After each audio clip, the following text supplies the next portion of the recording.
Right now, young victims in the trial of Chris Simcox are waiting on a judge's decision to find out if they will be cross-examined by their alleged molester. Simcox is a former political candidate and a Minuteman accused of sexually abusing two girls. Amanda Goodman joining us live tonight from Superior Court, where, Amanda, this trial was supposed to begin today.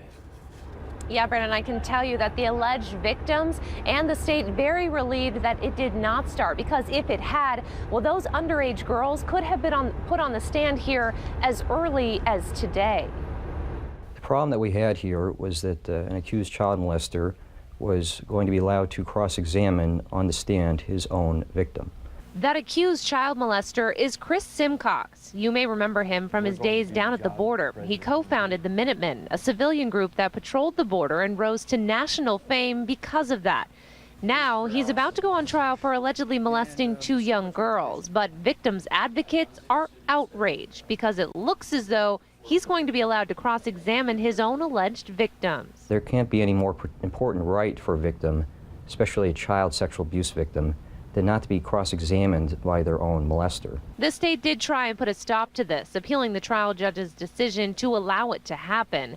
The Court of Appeals agreed to hear the issue, but said the trial, which was slated to start today, should continue in the meantime, meaning the alleged victims, ages 7 and 8, could have been cross-examined by Simcox. The child was going to be called as a witness as early as today.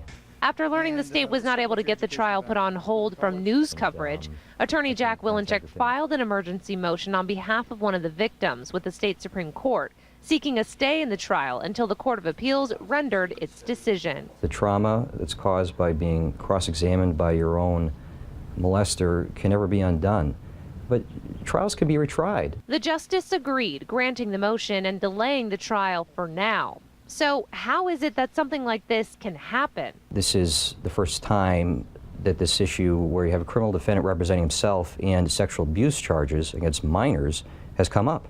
Willencheck says because of that, there's some confusion about how a situation like this should be handled.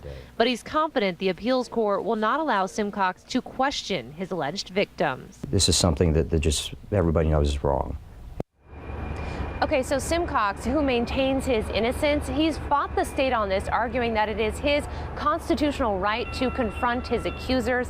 Meantime, the appeals court will take up the issue on April 29th, and a decision about it is expected shortly after. Reporting live in downtown Phoenix, Amanda Goodman, back to you.